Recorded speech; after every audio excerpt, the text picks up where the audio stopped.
All right, we are live. All right, welcome everybody to the seasonal AnimSchool open house / workshop. So I'm very excited because today I get to talk a little bit about what I do professionally and also talk about AnimSchool, which is something I'm also very passionate about.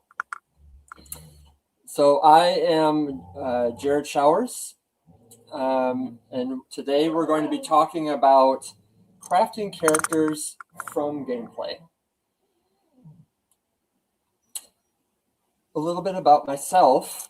So I've been in the industry for a little while now, since 1997, shipped over 15 games. Had experience in motion capture and keyframe, and have worked at many different studios. And about 10 years ago, I was able to work with Dave Gallagher of AnimSchool and talk about creating a curriculum for a games program. And I'm currently the lead animator at Night Street Games. A little bit about the background of the AnimSchool courses here at AnimSchool in our games program. So this happens about 5 classes in. So anybody that knows nothing about animation, wants to learn, they can come in and they can get the fundamentals. And by the time they're at class 5, they can choose if they want to go more into character performances like you might see in film or television, or you can choose video games. And the main philosophy behind this curriculum is that we want our students to feel like they are a part of a working industry company. You don't need any technical experience before starting. But we do delve into using an engine, and that engine is Unreal.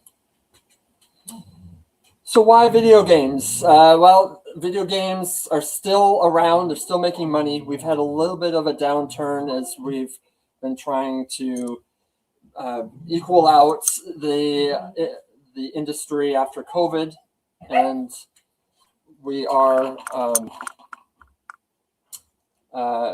I think that a lot of the jobs are, leaning more towards more indie positions. But for those of you that are looking for jobs, one great resource here is the Animation VFX Game Industry Job Post,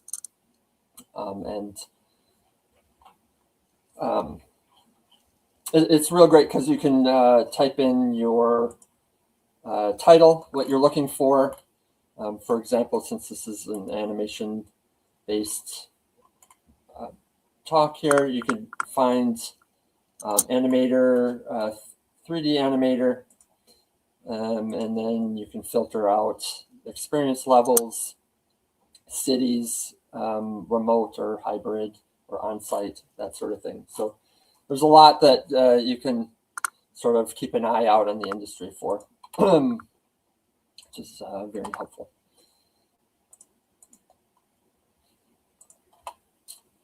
All right. And so yeah, as you're waiting and trying to get into the industry, it's helpful just to continually learn. Keep pushing forward. Again, the philosophy of our curriculum, the way that I've written this, is to make sure that everything goes in the game, make sure it feels like a game studio. Here is an example of the work that our students have done over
All right. Yeah, that's some of the work that our students have done. I'm super excited to be able to share that. We also go over things like soft skills. That's a very important part in learning about animation.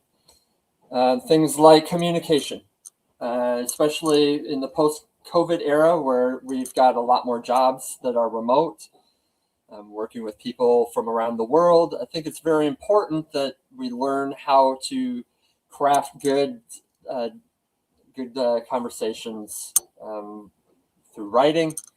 And we do that with our Discord group here, where every week our students are required to ask for feedback, give feedback, or talk about something industry related. There's always something happening in the industry, and it's important to stay relevant. So that's where that comes into play. And then by the 6th class, which is our game creatures and motion capture class, and then our advanced game animation class, that's where we start to introduce mock interviews. And it's just a safe environment for students to practice the art of interviewing and building up some confidence, trying to shed off some of those nerves, and also being able to review other students as well and get some good experience that way.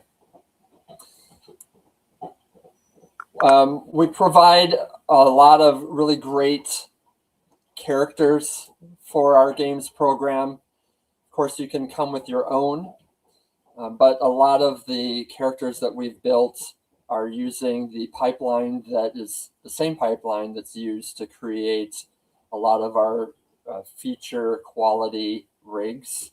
So you get a lot of really good face shapes and the bend bows and all of the polishy type controls that you might want on a feature film rig. You can get those with our game ready rigs. We've built our own game for this curriculum, something where students could come in and easily replace what's in the game with their own work. So that's at that minimum viable product level where, let's say, a student doesn't have a lot of time or they would like to spend more time animating, less time learning Unreal. We help ease them into the engine work very easily. But it's very important that everything gets into the game. That is the scale at which we test all of our animations with. So this right here, this is just a brief, just a video of what the game looks like when you play it. This cinematic here was done by one of our students in the advanced game animation class.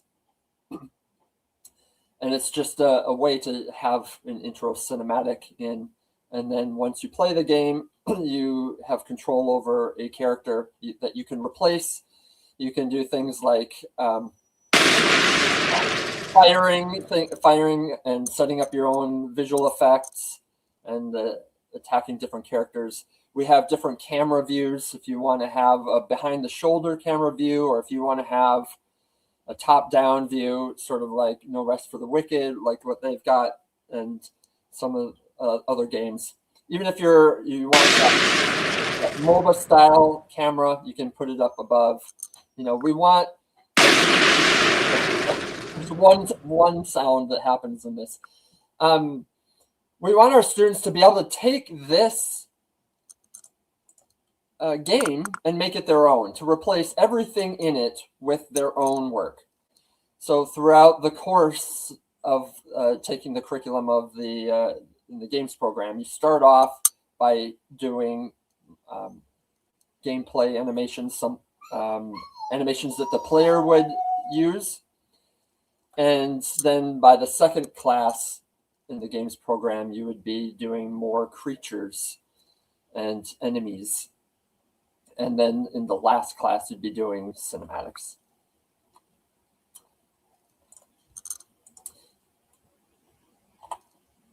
I can go over our syllabuses real quick. Syllabi. Right, so we have an 11-week term, and we start you off by talking about the idol, which is a very important animation. It's sort of the groundwork of all of the animations, because you want to create that pose that really gives the intention of who this character is and builds personality. And spoiler alert, that's what we'll be talking about later today.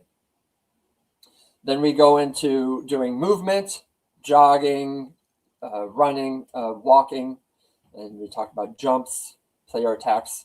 We have one assignment every week, pretty much. There's a couple of weeks where we do two. So it's a very fast turnaround. And part of this is intentional because we want to teach you sort of the mentality of working with big brush strokes, being able to sell being able to sell an idea quickly, and to be able to unblock other departments.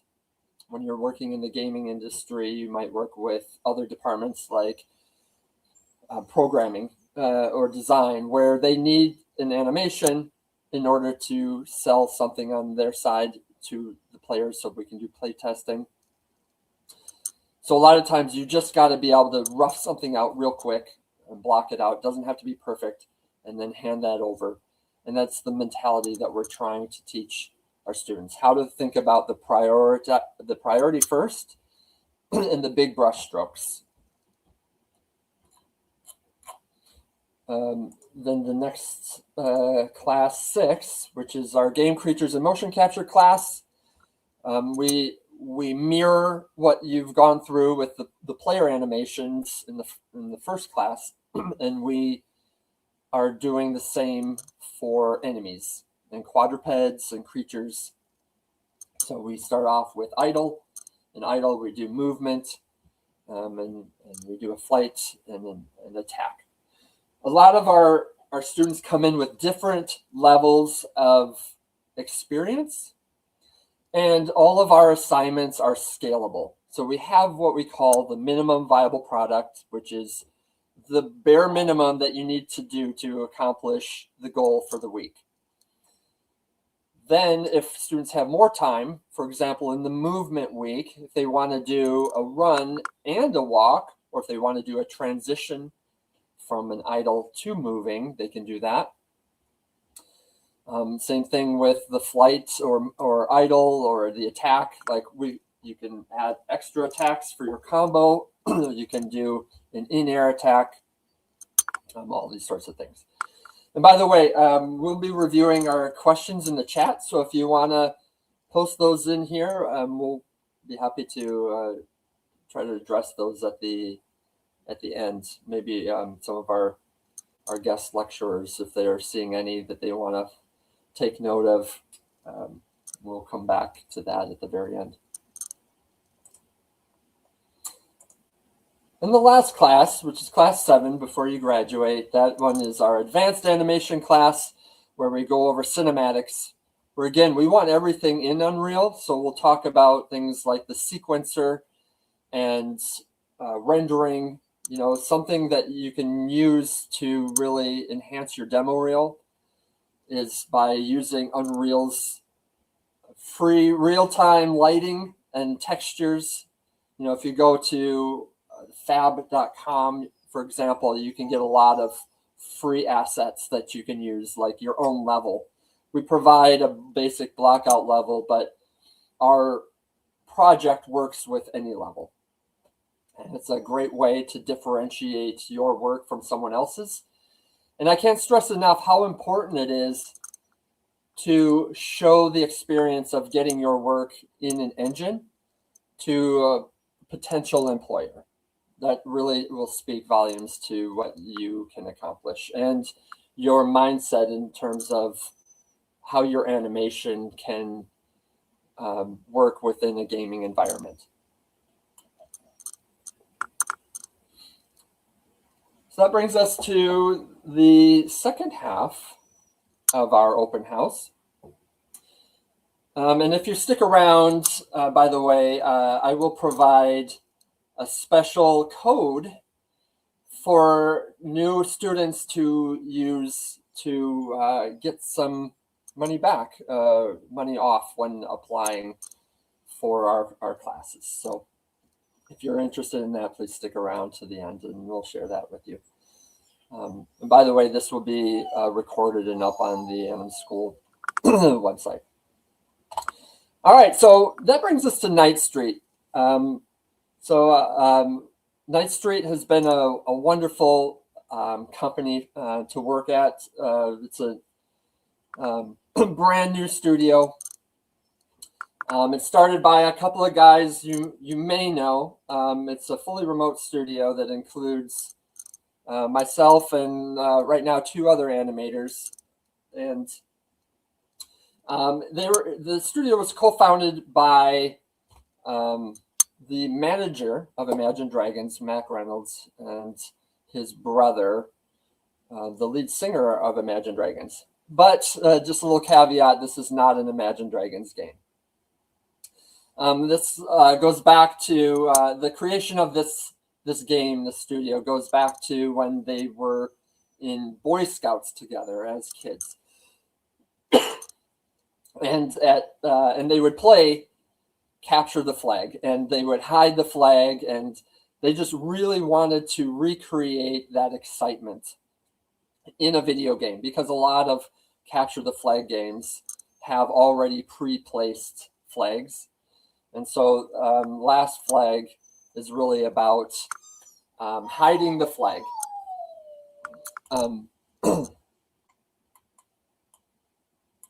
So at this point, I'd like to introduce to you Maria. Maria is our senior animator, and the very first animator at Night Street Games. She's extremely creative. She has a strong instinct for gameplay animations and has helped define how our game moves and feels. And she's been doing that way before I even started. So, Maria, I would love it if you could say a few words about your animation journey and your experience with Night Street. Yeah, of course. Thank you for a warm introduction. So I've been in the industry for about 8 years now and started working with Night Street Games on the early prototype of Last Flag in early 2021, I guess. So at this time, the game was actually built on Unity. Now we fully work with Unreal Engine, and the style of the game was actually quite different. We had the NPC characters who were like zombies and beasts, and overall the mood of the game was kind of very like dark fantasy. Unlike now, we have our NPCs like a cute robots, and the overall tone of the game is really different. It's more like fun and joyful and bright. So yeah, I got contacted on LinkedIn by a recruiter when they said that they need an animator for a brand new capture the flag shooter game, but they couldn't really share any details about the game. But I was so hyped by seeing the style of the game because before I was working on the Sniper Ghost Warrior, the hyper realistic animation based on mocap and a lot of technical animation. And I was really eager to work on something different, like in the style wise and more switch to the keyframe animation. So yeah, it was And a great opportunity. I think one fun story is that when you first were asked to work on this game, you didn't really know who was behind it. The story goes that No, Dan and Mac, they really wanted to hide their identity. They didn't want to come in being associated with this high profile rock that's band. right. Yeah, that was just casually like interviewing people, trying to find the proper team for because he had this whole idea for a long time about this game. So I think it was during the interview with our CEO when our they had like in-person chat, and at some point he asked me, wait a second, are you a guy from Imagine Dragons?" That was a really funny moment. All right, and next I'd like to introduce Eugene. He's our character animator who joins us from Ukraine. He's also an AnimSchool alum with strong experience in both film and games, and he does an amazing job implementing his own work directly into the game, which honestly makes my job a lot easier. So thank you, Eugene. Would you mind saying a few words about your animation journey? Yes, sure. Can you hear me? Right? Yeah. Super. Hey everyone, I'm Eugene. I've been working in the animation industry for over 8 years. From an early age, I began playing video games and fell in love with animation. My background also includes a dancing career that really comes in handy when recording references. At first, I started with feature films and successfully completed 2 of them. Then I transitioned to game dev. While I was working in game dev, I decided to take AnimSchool game classes in order to improve my animation skills and engine knowledge. After I passed the AnimSchool, I was referred to this project by one of the instructors from AnimSchool. That's kind of it. That's my animation journey, briefly. Yeah, thanks for sharing. Yeah, I had multiple requests to take a look at Eugene's work, and I think one of the things that I also love about Night Street is that there are ties to Ukraine and in an outsourced studio out there, and it just really opened my eyes to all of the amazing artists from Ukraine. I was just so impressed with everybody that I've met from Ukraine. So yeah, it's just it was amazing to finally get a chance to meet you because I wasn't teaching at the time when you were going through AnimSchool. Another funny note, I'll just throw this out there. So we were interviewing Eugene. He had no idea about who was behind the studio or really what the game was about. And here he is wearing an Imagine Dragons t-shirt, and he's wearing one today too. So that's awesome. So yeah, that was another really fun coincidence. All right, so what is Last Flag? Last Flag is a 5v5 asymmetrical capture the flag shooter with unique heroes where you actually hide the flag. So this is like our hook, the thing that makes us unique we really needed to lean into unique characters, and we needed to sorry, I got dog.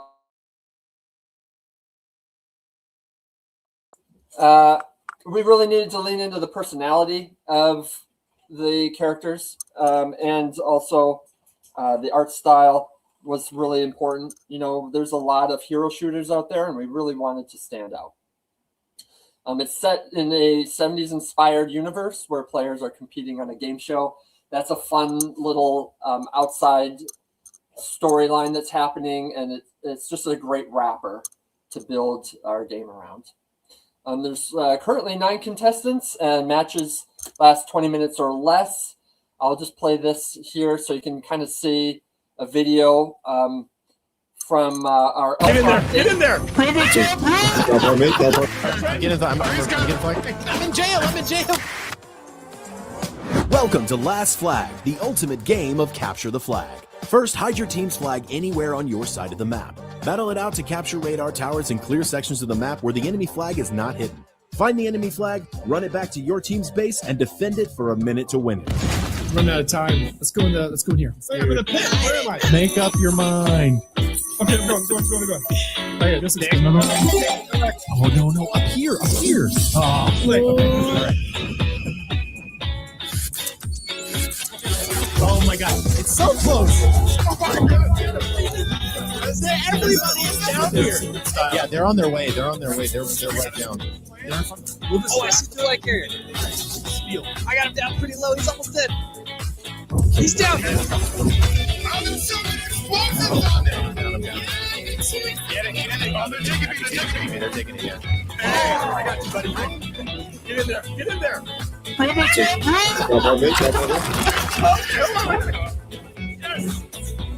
Oh my god. I found it on me. I'm checking their flag. I don't. Yes, Trenton, do it. What? Killed by the flag carrier. How embarrassing. You got a bounty hunter coming in front? Count them. Yeah. Count the back. Can you hear me? Let's flag and go. Need your help, sir.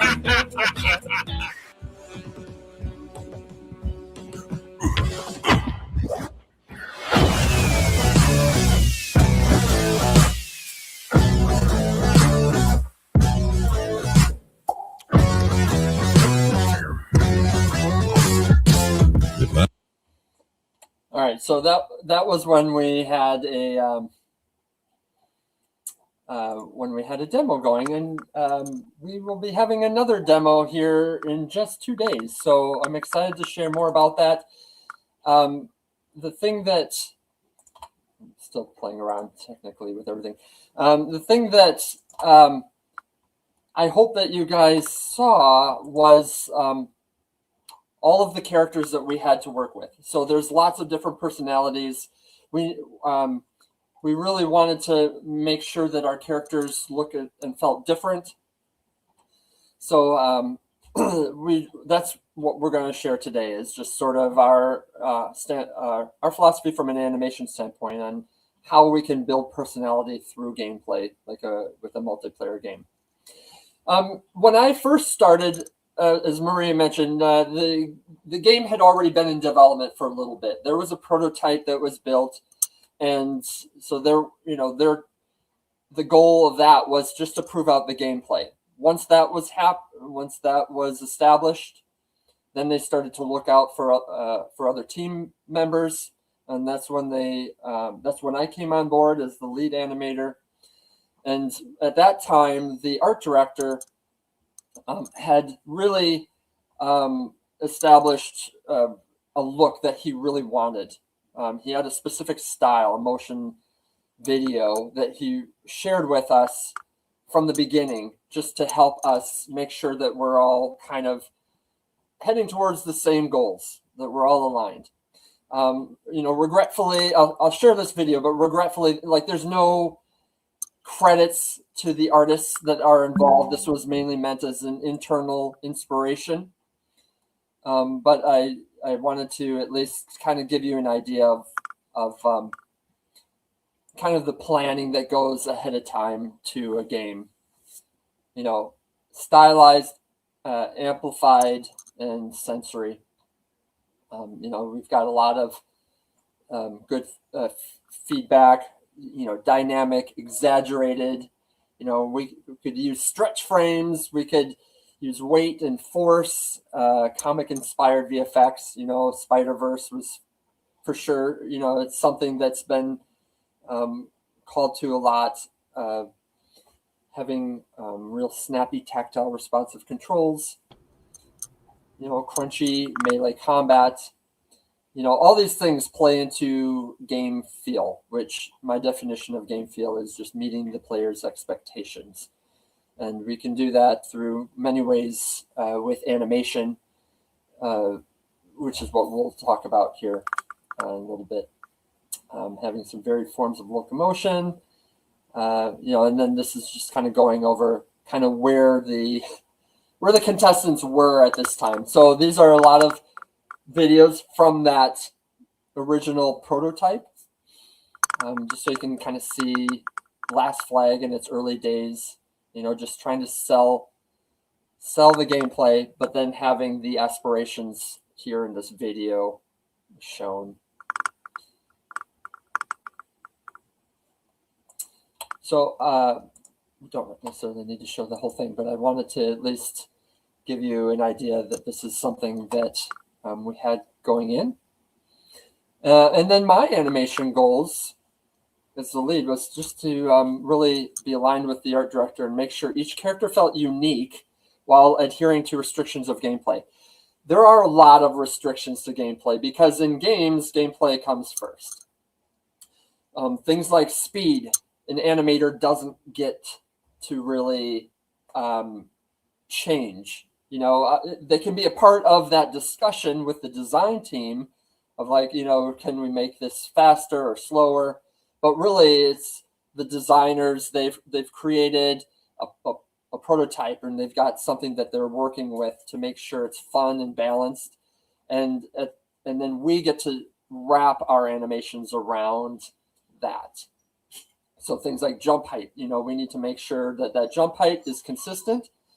But we can add to that with our animations by making them feel heavier or snappier, lighter.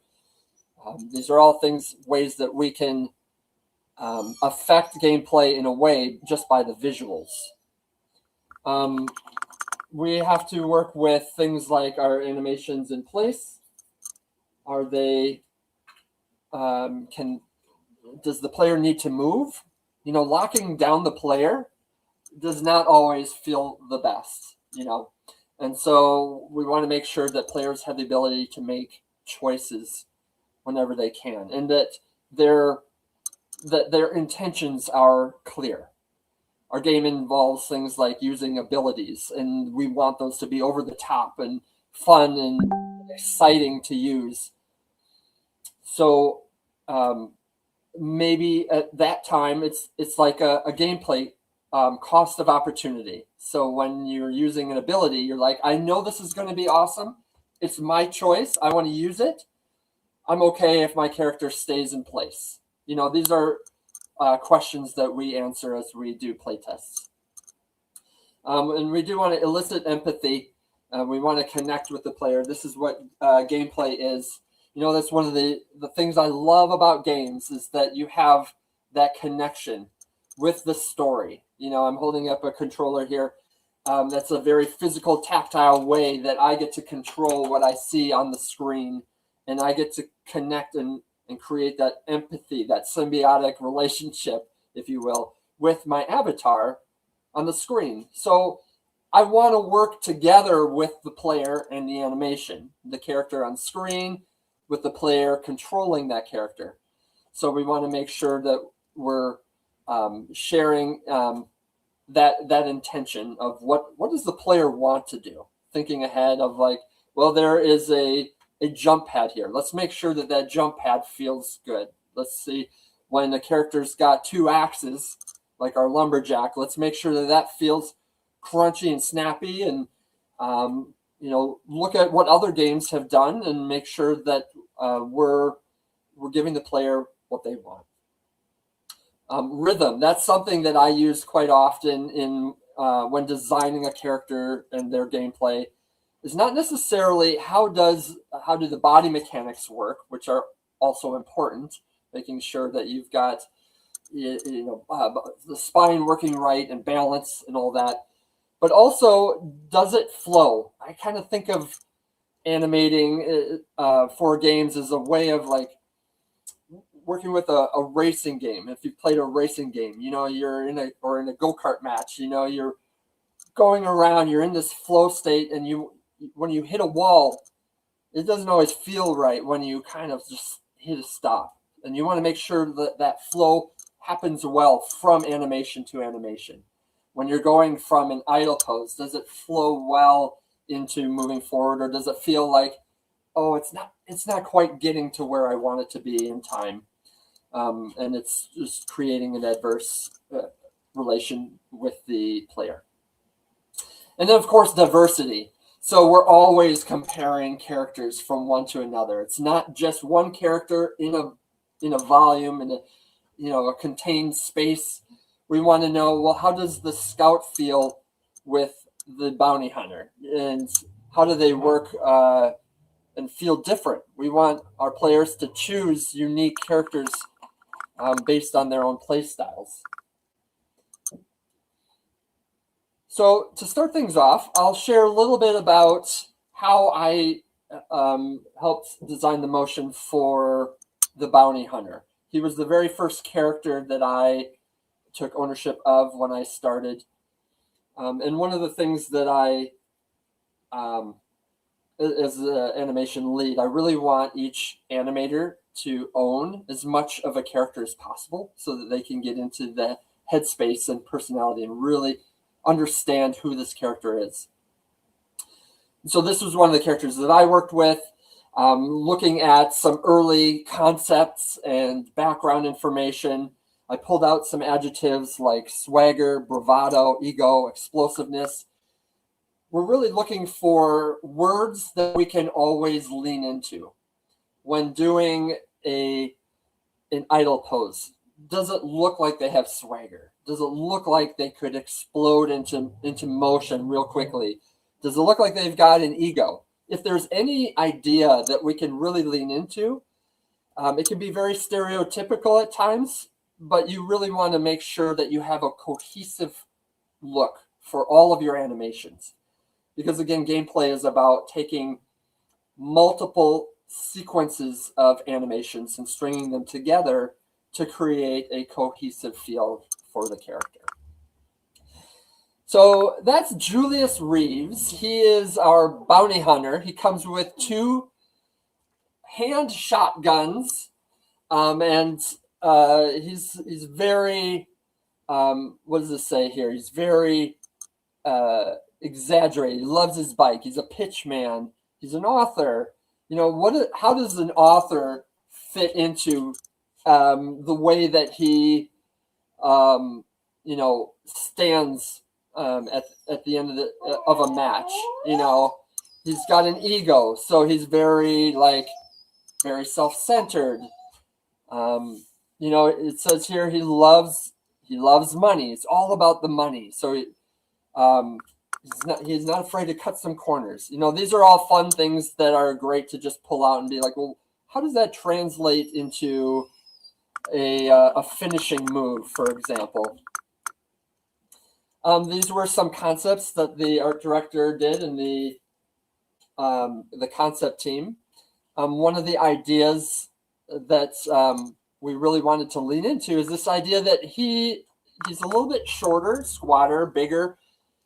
We wanted to lean into the idea that his gun moves him. So, in fact, that's become part of his gameplay ability, is that he could shoot both of his guns and he can rocket jump. He can be shot backwards. He can go up in the air. This can add to his strategy. But we really wanted to make it feel like, he's, almost like one of those French bulldogs. They're very squat and heavy, low center of gravity, but they can be explosive and just kind of, bounce around. course, my example is dogs because I'm surrounded by dogs right now. So, these are just ideas that, we get inspired by in real world that we can attribute to our characters. So setting up the animation pipeline, the very first thing I want to do is I want to establish what does that idle look like and their jog. This is because that about 80% of the time you're going to be in one of these two animations. So it's important that we establish what that looks and feels like immediately, just from a snapshot.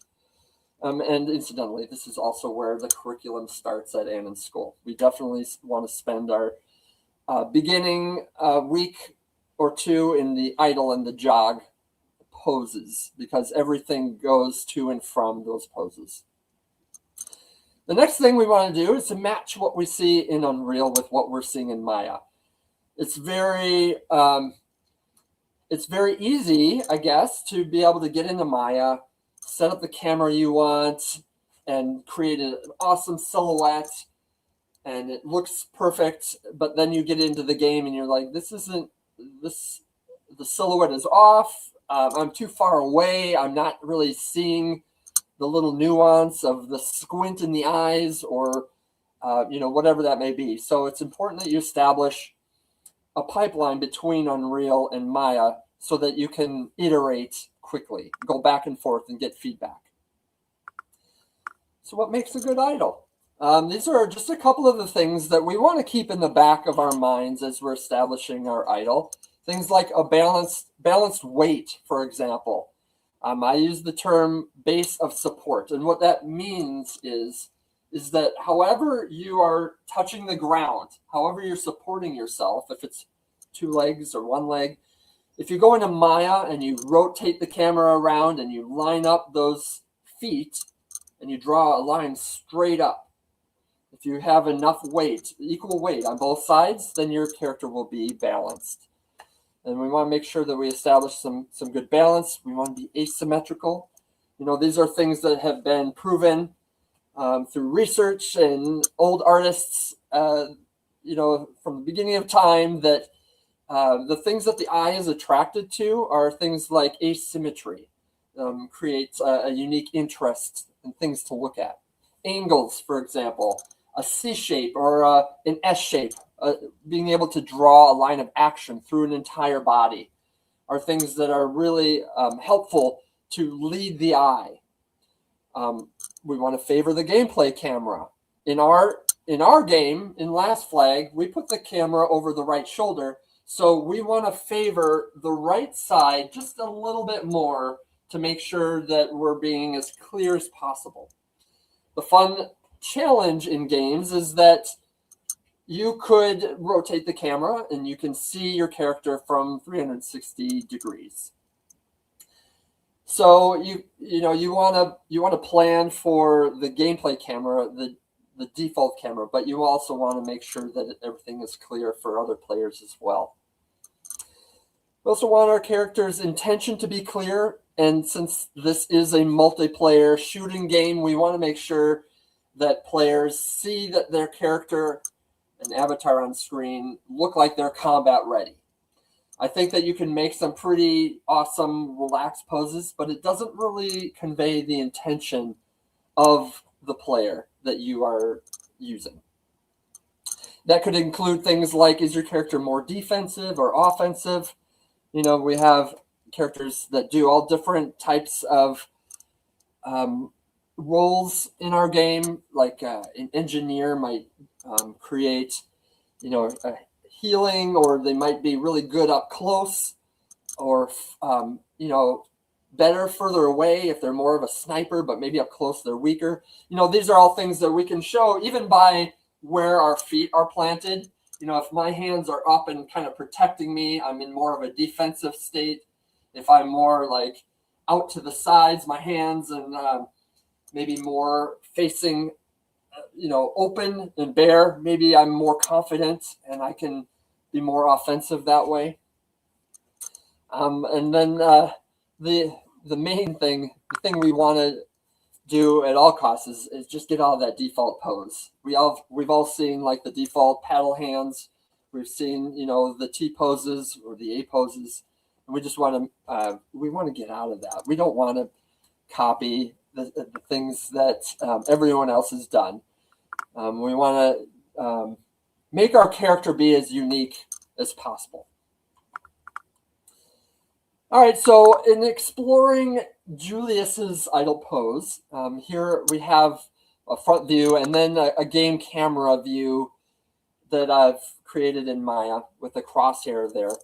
So we have this really cool, like, standing pose. It looks like he's got swagger. He's got ego. It fits him very well. But when we put it in game, we just didn't have that clear intention. His guns were down. Yes, you could fire the button and his hands would, like, pop up and go into that idle pose. But then there's that disconnect, and we really don't want to be that jarring. We don't want players to recognize that, oh, that's a new animation. We're changing animation states. So this one didn't work well here. So I brought both guns up and I had them aiming forward because that was the goal, is to make sure we're aiming forward with this character. But then when I put that in the game view, I could tell, like, his guns were missing. What am I even shooting? Where's the bullet coming from? Is it, like, coming from his chest? Other players could see this just fine, but really that's supposed to be me. I want to know how I'm feeling and how I'm shooting these weapons. So ultimately, we ended up with a little bit of a side turn. I put the left arm further forward and straighter, while the right arm was just a little bit bent, so I could see both weapons from the game camera, which is in the lower left there. And then when he fired, he would just put his guns out forward. So that's not nearly as big of a pop to change your gun, your hand positions there. If you can see in the lower left there, that is our game view. I added a little bit of a bounciness to him. He's got a little bit of a swagger. It's as if he's got his own soundtrack playing in his head wherever he goes. He's just, he's that confident, and that really, I mainly wanted that to really be a part of who he was, is that he's always the snappy, like, hey guys, this is no problem. Like, he's not really a guy that really gets stressed out too much. Everything just goes his way. He's pretty confident that way. So that was how I ended with that idle pose. Here we can build in a little bit more by taking that idle pose and then breaking out of it and doing what we call an idle break. These really, they don't have a lot of bearing on gameplay per se, except that they build character and help players really understand who they are and the intention of the character. So these animations, I'm looking at the one on the left here, it's interruptible. We can be as long as we want, but we really want to stay kind of within that pose. So feet kind of stay very similar to the idle. But what I wanted to showcase here is just a little bit of style. I also wanted him to be able to look at the camera. That's one of the things that we kind of miss with the over-the-shoulder view, is you don't really get to see the face of the character that you're playing. So this is just another way to show that off. And on the right, that is a reload animation. That's the fire and the reload, going from the idle pose to firing. And then reload. We just wanted to have fun with this. We will always choose entertaining over realistic. If it's fun, if it makes you laugh, if it even makes you question what's really, how is he really reloading? I think that they're just fun questions. The goal is that he's reloading. So I wanted to have more of an outward silhouette and motion. something, if he was kind of doing it like in front of his body, you would probably wonder what is really going on there, that he's hiding too much. So anyways, this was just my way of just kind of having a fun reload of 2 handguns, which is going to be pretty much impossible to do at that speed if you wanted to do it with any realism. The fun thing about this pose here is that it's very similar to the first one that I did, but we needed a character select screen where players could choose which contestant they wanted to use, and it's not in combat. So it was like the perfect opportunity for us to reuse a pose that we had already liked and play it and play it in a different scenario in the game. In our game, we also have what we call finishers. So if you get an enemy character in a down but not out state, which is a popular word of just saying like their health is low, they can still be revived. But if you get up to them, you can finish them off real quickly, and in return, you get health back. These are awesome and really fun. Our players enjoy them because they can be very surprising at times. If we go back to the ideas of the summary, the background of this character, he loves his bike. So we're introducing his bike here. And where does it come from? Nobody knows, but Julius does, and he loves it. So he gets to do a little burning a rubber on top of somebody. He's also an author. This is one way, this was a problem I wanted solved so bad in game, because it was it's such a strange call out for me in his bio to be an author. I'm like, well, okay, let's have him write a love letter to the person that he's finishing off and sign it. So in game, you'll see there's a little XOXO, love Julius. That's what he's typing there. So he's, finishing his story and signing it for his best fan that he just finished. And then on the left there's some chains because he is a bounty hunter after all. So he's doing a little dance and bowing as he's locking up his enemies. So we have a lot of fun with those. Sometimes we go real zany, and sometimes we get to call out specific parts of their personality.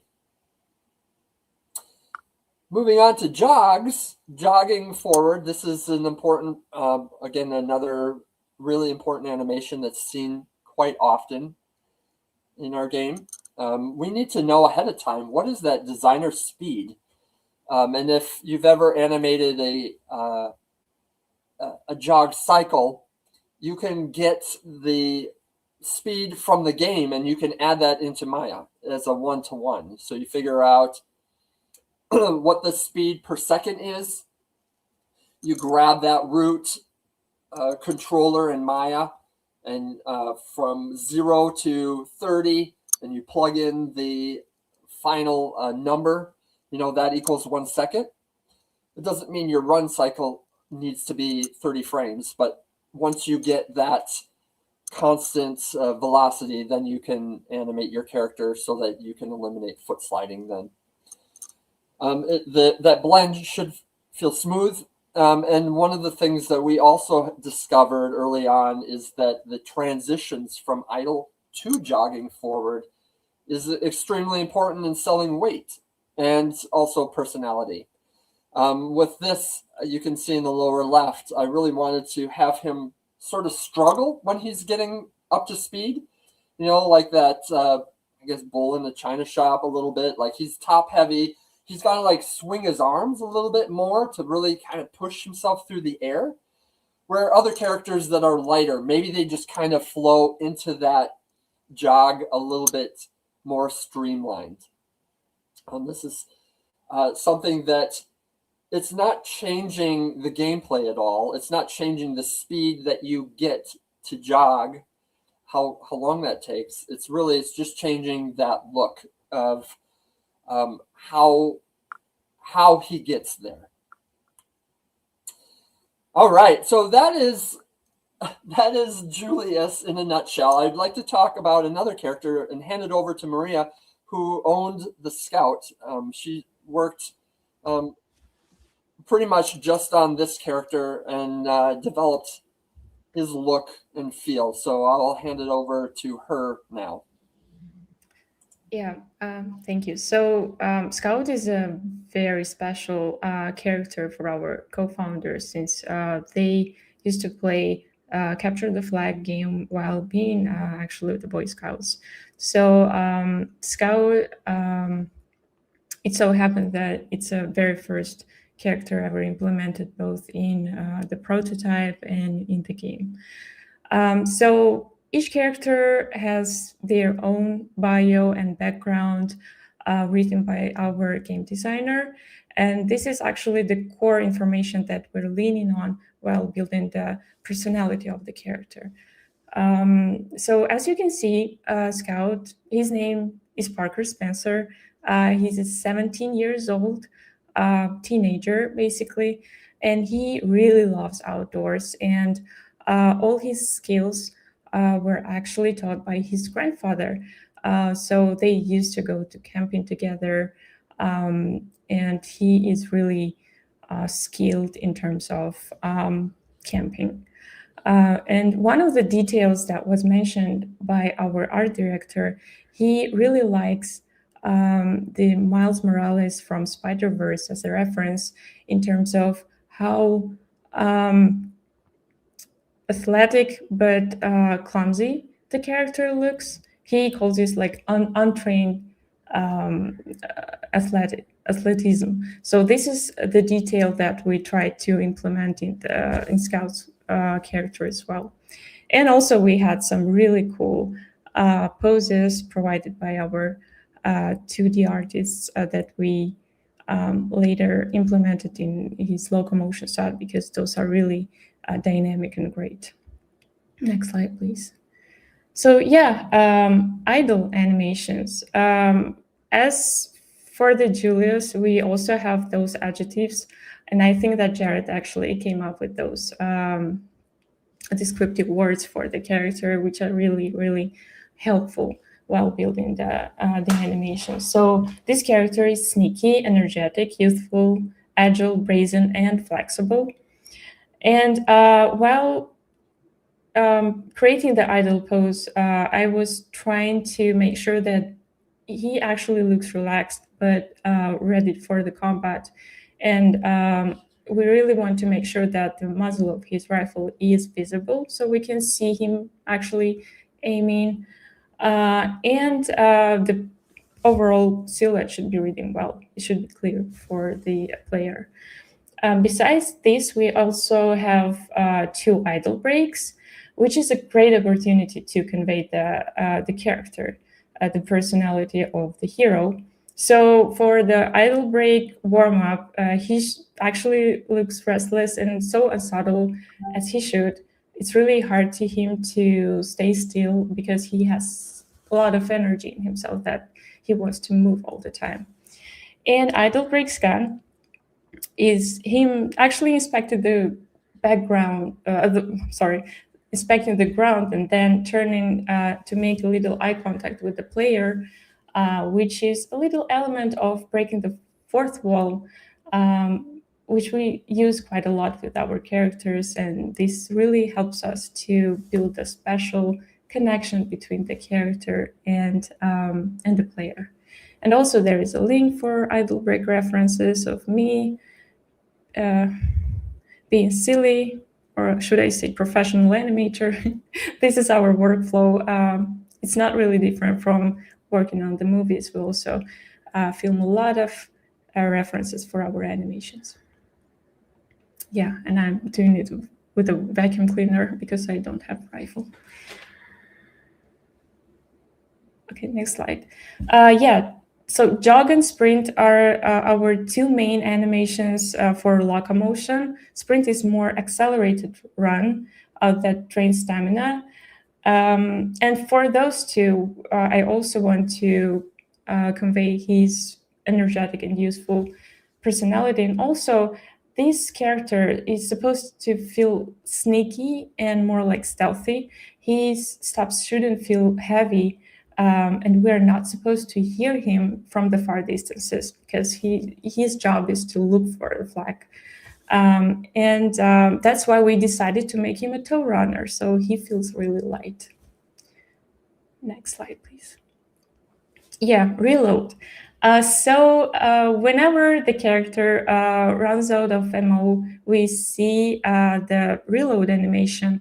And for this one, actually, it was inspired by my cousin. Once he came from school and I saw how he flung his backpack with all the important stuff, including like his laptop, the iPad, like he just threw it away.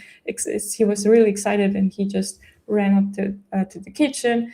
And I think that this is actually kind of a personality that's really common for teenagers, because their mind is constantly driven by, like, they're constantly thinking about other stuff, not about their personal belongings. And I just implemented that little detail in the reload when you can see Scout smashing his rifle, trying to swap the magazine, so he's kind of careless. And for the MVP animation on the right, so whenever a player becomes an MVP of the match, the entire team should celebrate it and watch a little animation dedicated to him. For Scout's MVP, I was inspired by just very random video from YouTube, which is called Polish Streamer. He's enjoying his sandwich, and we actually can see the bird approaching him right here, but he still doesn't expect anything, and that's what makes it super fun. And this become main reference for the MVP animation. So one little thing that I didn't mention is Scout actually has a companion, a falcon, whose name is Luther, and they have a special bond. And we see this bird quite frequently in the gameplay, especially when we use abilities of the character. So can you please play the second video? Yeah. So yeah, I decided to film my own reference to match the personality of Scout, and this is the final animation. Instead of being disappointed, you can see the proud look on his face, just because that's his friend and he's really proud of how sneaky this bird is.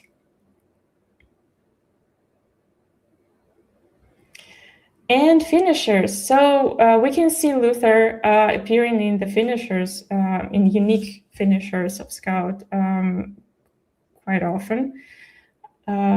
So yeah, whenever we down the enemy, there is an option for you to run up to him and press F to play a little finisher animation, which is super fun. It should be big and surprising, and that's actually gives you some health points. It can heal you during the game, which is super fun.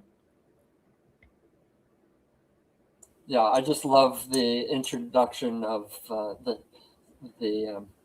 symbiotic relationship between the Scout and his bird Luther. That's so fun because it's integral with his abilities too. You can use Luther to help you glide through this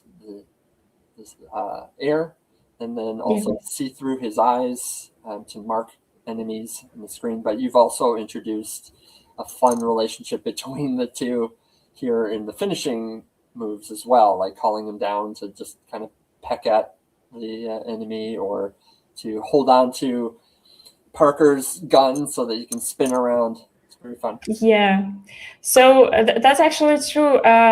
Luther gives a character an ability to glide, he can actually grab his rifle and carry the character in the air. So if we see the next slide, we can see the early prototype, which is when out of the blue, the early Scout had the jetpack, which is not a thing anymore,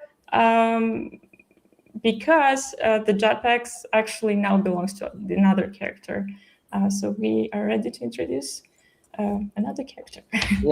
Yeah. So the next character, the guy that this sort of evolved into, is Pyro.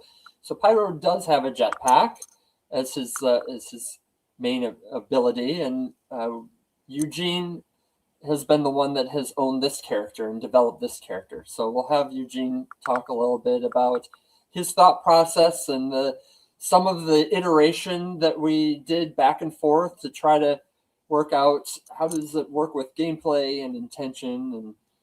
And go ahead and take it away, Eugene. Yeah, here is Pyro. We will discuss my searching process. So that was a new character, and we started from scratch. We couldn't even decide how he would look like. He had even different name. So there was always back and forth with this character, which is kind of cool. Here you can see the deeds provided by our art director. He created the story, which includes his background and personality, what he looks like for the character, art department, and some inspirations, and even a few draft sketches. It was a good starting point. Next slide, please. So yeah, here are my inspirations and references. So the main goal was to create an energetic showman that is always moving. So I started surfing the net in order to find some references for Idol and his movement. So yeah, as you can see, here is Adriano Celentano, Elvis Presley, and even Jackie Chan. I don't know this guy's name, but he moves so fluidly and smoothly, so it's really stuck in my mind. And I had an idea to kind of give this C and S curve shapes to the Pyro's movement. So I started with creating some poses. I was trying to imagine how he would look in different states, like idle, jog, jump, etc. These poses are actually ended up being in his Locomotion, so it was a really good investment in character. Next. I wanted to show his energy through the idle and idle breaks, his intention to be ready to go. Idle breaks overall are great for showing the character's personality even more. Next. So I picked a reference with Jackie Chan when he was warming up before a fight.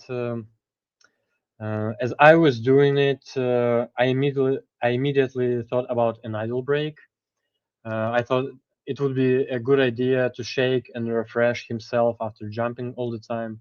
In the top left picture, you can see my reference, and below it, it's my blocking path. And the second idea was to communicate with the player. We picked the call me gesture. On the top right, in the top right picture, you can see my reference, and I created a quick layout to put it in Unreal to see how it works. Is the timing working, or maybe the place where I can push my poses even further? Yeah, and below it, it's also my blocking path on this scene. Next. So jumps. The main idea was communicate with the player that Pyro is able to use his jetpack at any moment.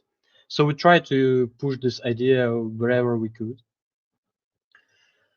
And the difference between jumps. Next slide.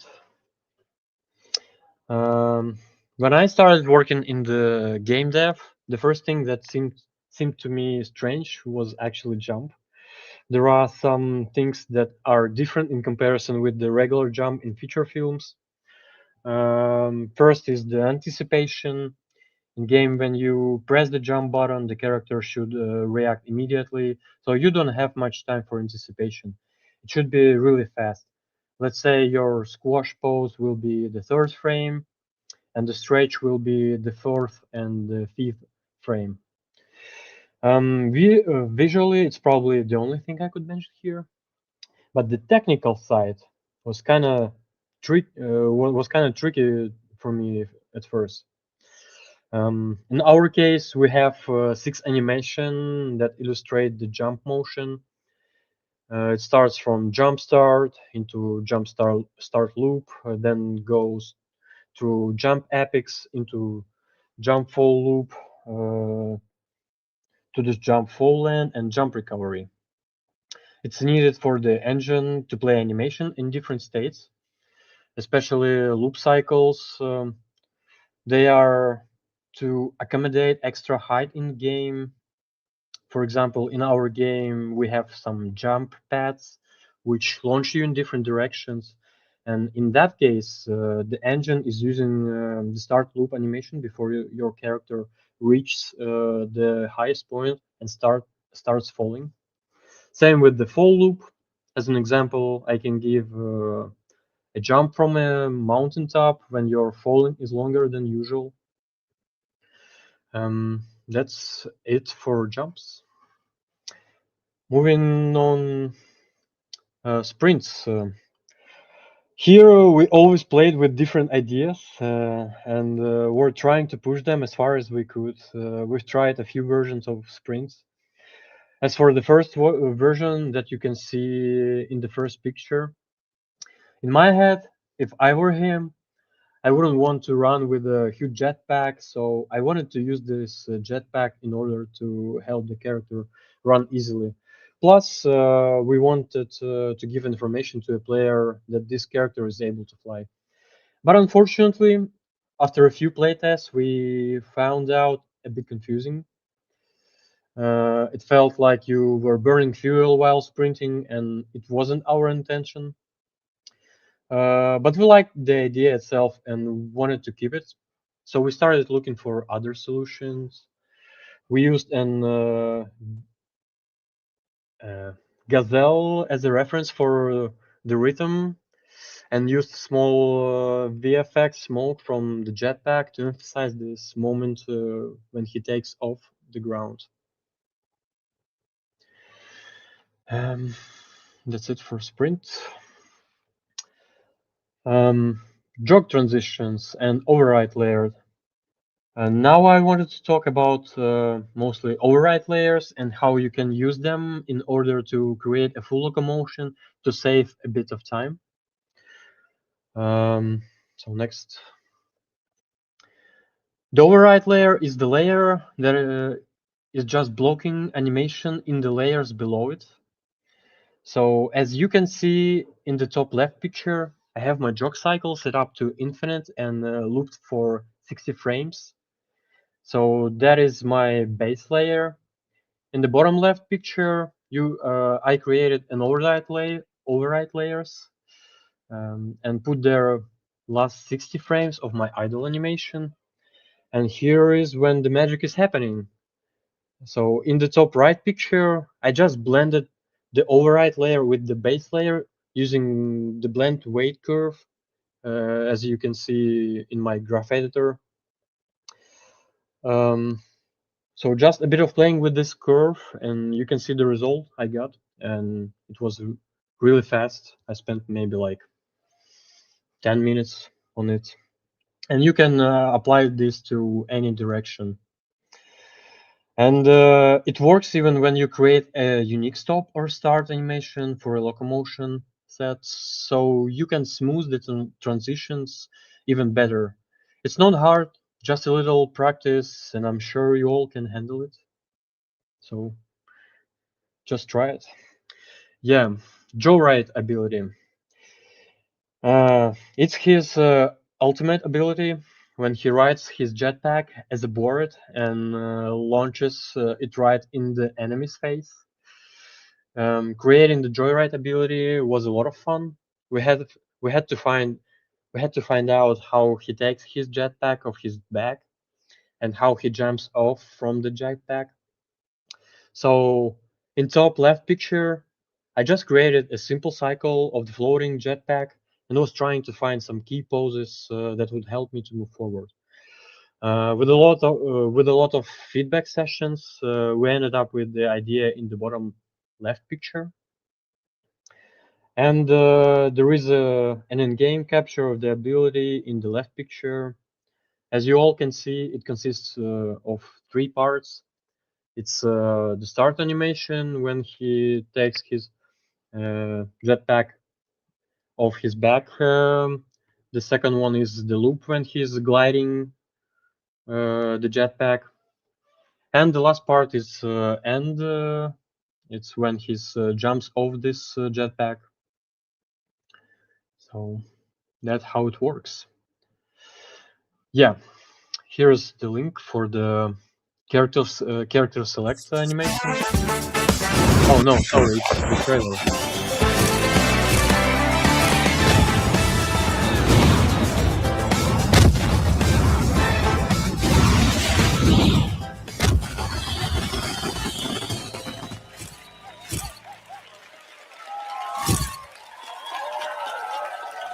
Yeah, it's a great way to show off all of your animations in a gameplay context.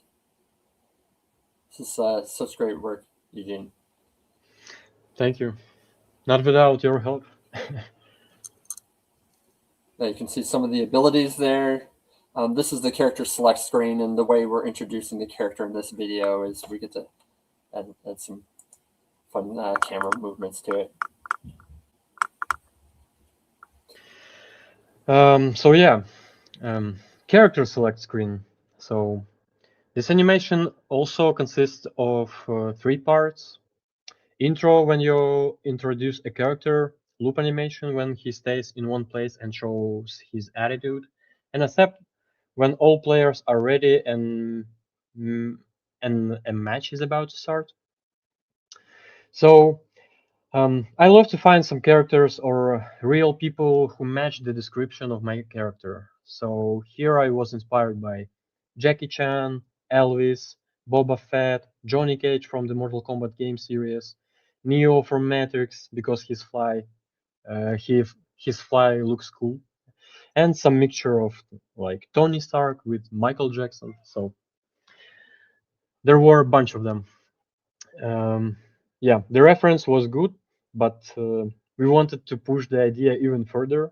We decided to have him flying in the screen and do his signature split in order to add even more personality. It's the next slide. So yeah, in the top left picture, you can see my original blocking according to my reference. But then we started to implement some ideas. So I used the Neo reference when he is flying. And yeah, and adding split. So it kind of looks cool to me. Yeah, something that I that was a lot of stuff, yeah. Something I also love about your workflow is that you'll take like a cube, for example, in the lower left, and you block out that movement because you're just trying to sell an idea in a short amount of time. You don't need to go in and grab the hips and get the spine working right. You know, you can sell an idea quickly before you spend more time fleshing it out. Yeah, even when you want to see your timing, how it's going to be, yeah, that's actually the easiest way to find out. Yeah, this is a loop part. Again, I wanted to create a simple cycle with a rhythm and add some other poses and transition on top of it using an additive layer. As you can see, In the top right, left, sorry, picture is just a single cycle with a repeatedly animated movement, and below it, I was trying to add some poses right on top of it. And on the right, you can see my poses. I was trying to look for some transitions or just poses for this loop. Next slide. It's all about accept. As for the accept part, I used some of the sketch provided by the art department. The main intention was to make him launch himself using the jetpack with eagerness to start the match. And that's it for me. Thanks. Oh, thank you. Thanks, Eugene. Thanks, Maria. It's so awesome to have you guys being able to talk about your thought process and working through building a character with personality. We just threw in a couple other animations here just so you can kind of see some of the fun that we're having. We're really enjoying working on this. And if there's anything that I would hope that animators would come away from with this message is this idea that animation really adds to gameplay by creating personality. So if you have the restrictions of gameplay and you know what they are, you can learn how to work within those restraints and then really have fun and push the boundaries of showing personality, giving thought to the characters. How do they feel about certain things? For example, in the left here, this is a game show element that we have as a finisher where you can create you're basically calling a shark down from the sky to finish off your opponent. And here's our thief character, and she's like, rawr, rawr, rawr, yeah. Being chomped up. So, and then I love the dance off between the two characters on both sides of this glass here. We got two opponents that just want to dance with each other. It's so fun. All right, well, exciting news. So starting Monday, in just 2 days, we do have a couple upcoming events happening for our game Last Flag. We do have a free Steam demo that you can download on Steam and play between the week of February 9th through March 2nd. The first one coming up, the first big event is PvP Fest, where you'll be able to play against developers and beat us at our own game. That's the hope. We love playing. As I mentioned earlier, like these matches, they're only like 20 minutes at the most. And it's just so fun to just jump in, try a character. You can always switch if in the middle of a match, if you want to try somebody else. And find out which character resonates with your play style. We all play test literally every day. It's something that we want to be invested in. We want to understand how our animations are being used, and make sure that they're being used in an appropriate way, and then polishing when you can. There are going to be in-game rewards that you'll be able to get that are exclusive just for this beta. So if you join within this time frame, you get to keep that, with when the final game comes out. And at this point, I'd like to play a trailer that our small animation team, which is, we had more animators that were helping on this trailer, and certainly miss working with them dearly. But I wanted to play this here and give you guys an idea of the fun we have in developing these characters and how we can show that off even in a trailer now. Meanwhile, beneath the blue team's base. All right, team, huddle up. Next game starting, so here's the plan. Peter, you're on flag duty. Remember, you can hide it anywhere, so get creative. Jake? Got him. Sorry, CG. Parker, you're on intel. Keep that bird in the sky, scope radar towers A and B. We'll lock them down and get scanning for the red team flag. Then we unleash our secret weapon. The red team's listening. And how do you know that? Suit. Do your thing and sneak past enemy lines to find that red flag. Kicking butt along the way. Easy. We'll see you. Camilla. Now, once we have the flag, use that teleport gun of yours to shoot the flag carrier towards home base. Because you know they'll be riding out bumper. Wait, what? Stick to this brilliantly devised plan. We got this in the bag. Let's boogie. Wait, why do you still have that? You only got 4 seconds left.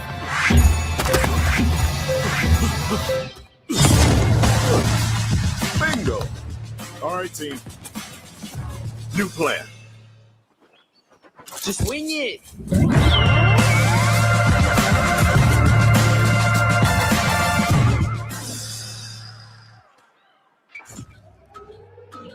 Seriously?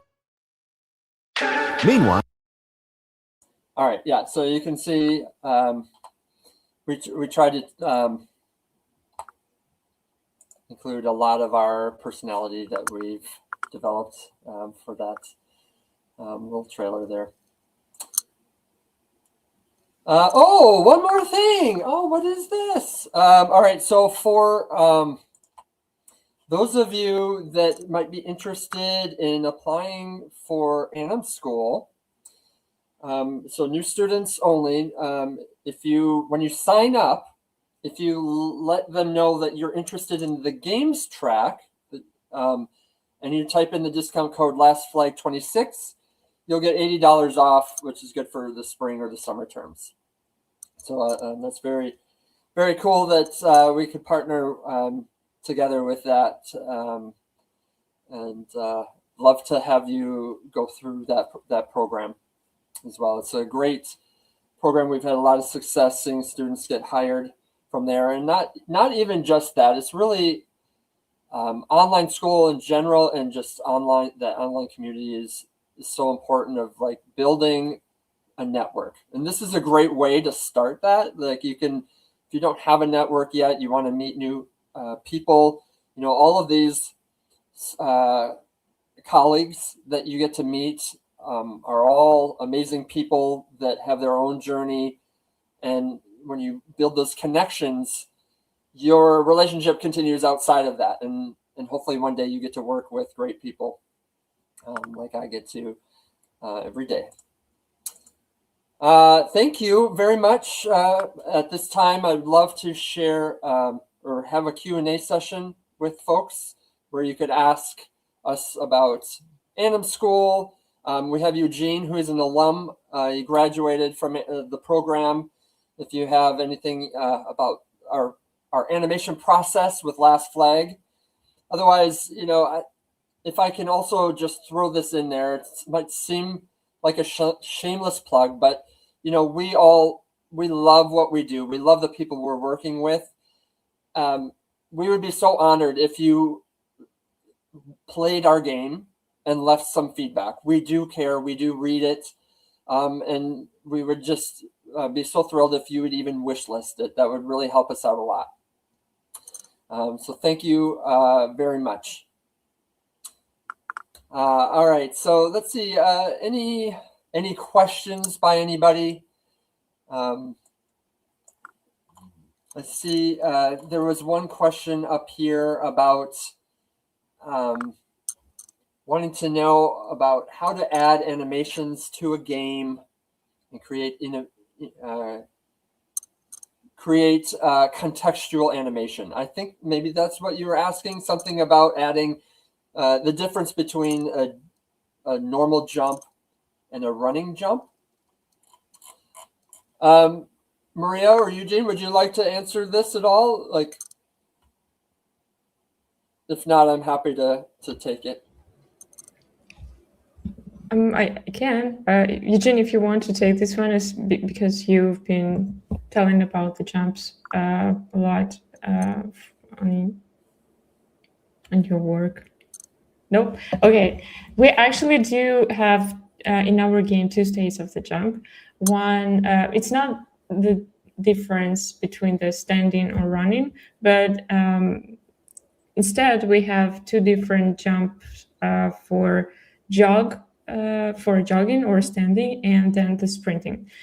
Just because the sprint appears to be more accelerated locomotion, we want to make this jump feel more like more powerful and more fast. That's why we decided to go with the 2 different states. So yes, whenever you are working on the locomotion set of the character, you want to create different animations for jump or standing animation, the idle, for run and sprint, and etc. These are all different animations. Yeah, and a lot of that has to do with working with the designer also to give you the ability to add those animations. There's certain little logic and code that's needed to make sure that the game would accept that. But yeah, we have 2 different animation jump states in our game. Without simulation, how can I have realistic hair in animation? I've seen some student demo reel videos with great animation, but not simulated. That is a great question. I think that the first thing that comes to mind for me are some fun plugins or like aim offset type scripts. And I know, Eugene, you have really advocated a lot for those as well. Would you like to say anything about any that you've worked with for creating overlap? Yeah, sure. I mean, mostly I use just 2 scripts, which just animate things. I don't know. You kind of can animate the trajectory of the things like clothes or capes, like animate just first control and just simulate the rest of this chain. So it's not that complicated actually. It's mostly done by scripts. Yeah, we use. I know we use like an overlapping tool. I think that would be the term that you could probably look at. Yeah.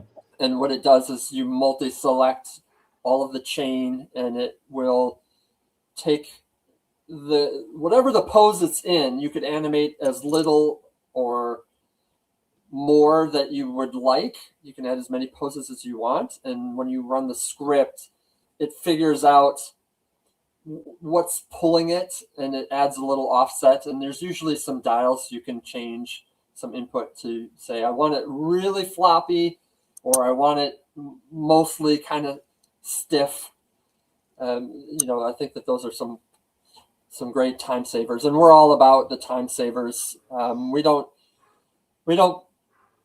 necessarily want to spend all of our time animating hair and flags and cloth and all that. So we run scripts that help us get there faster. It's probably the most boring stuff you can animate. Yeah, we don't animate cool, fun things like, sharks eating people and riding on jetpacks. How long did it take for you guys after you graduated AnimSchool to find a job?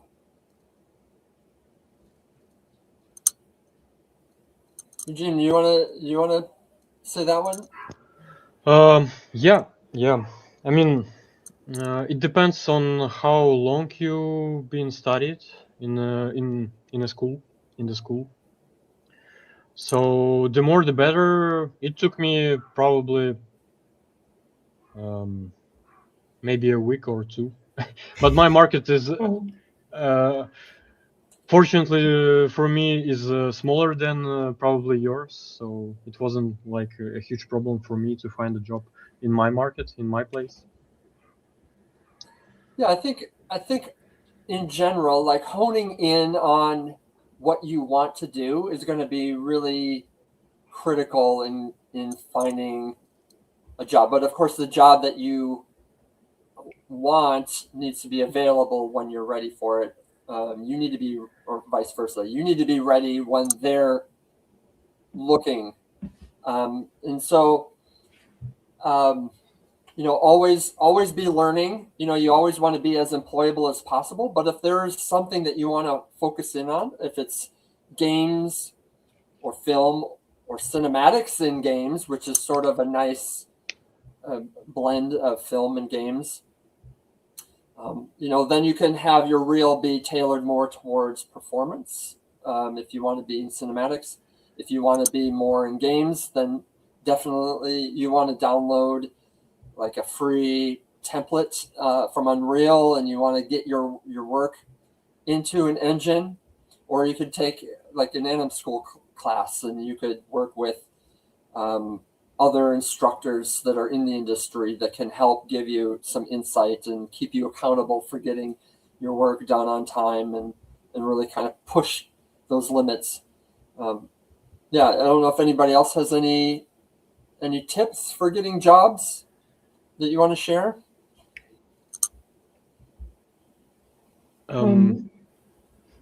Yeah, please. Just apply. That's the main tip. Don't be picky.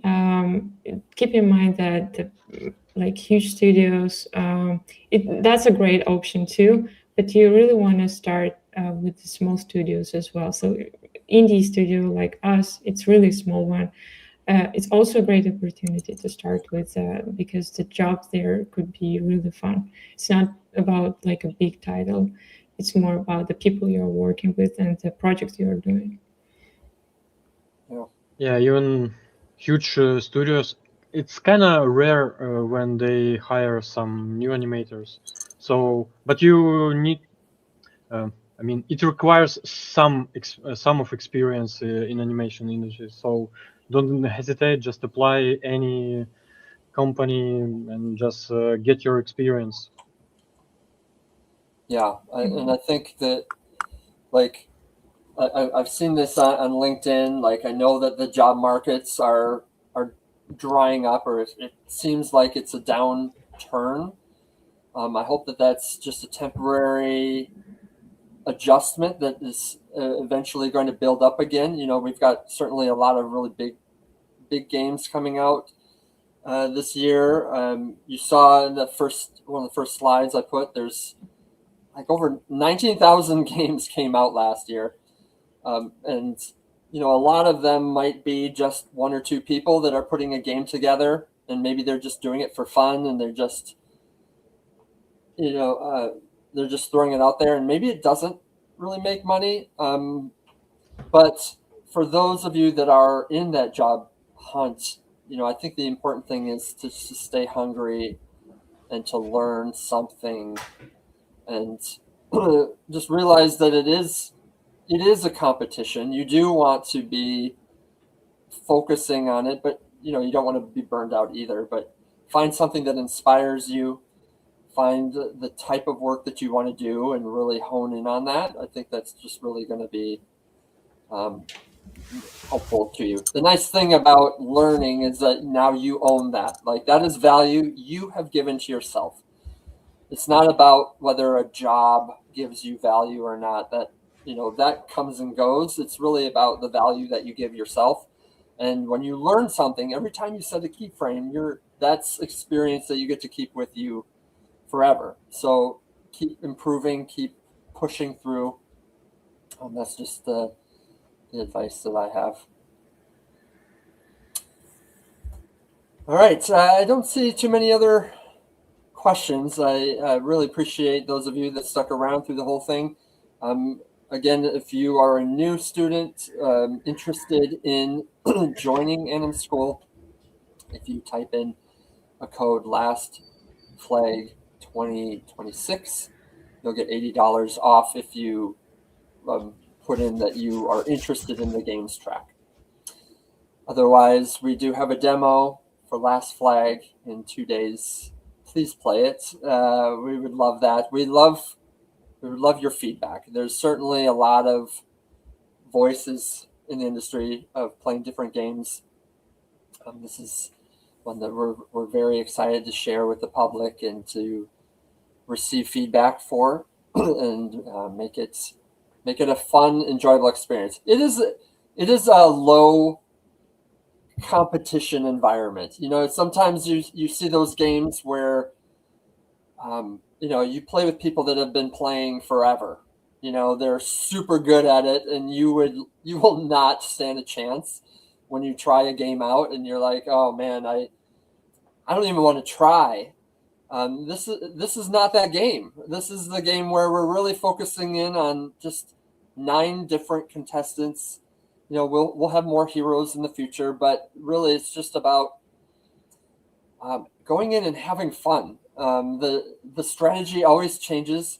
I love hiding personally. You know, I think some people don't like hiding, and you don't have to hide the flag, but it's fun to just. It's like playing hide and seek with guns. You go in, you find like a spot where you're like, no one will ever find it here, and it's just a really, it's just a fun gameplay experience that I've really enjoyed. You know, I've worked on games that I haven't enjoyed the play testing as much. This is certainly coming from me, and the dog is saying that it's probably time to go soon. So. All right. Thank you, everybody, for hanging out with us. Appreciate Maria and Eugene for spending their Saturday to talk about their pipeline and their process of adding personality. Take care, everyone, and hope to see you next season. Yeah. Thank you, everyone. Night Street Games. Thank you very much. All right. Bye-bye. Bye. Thank you. Peace.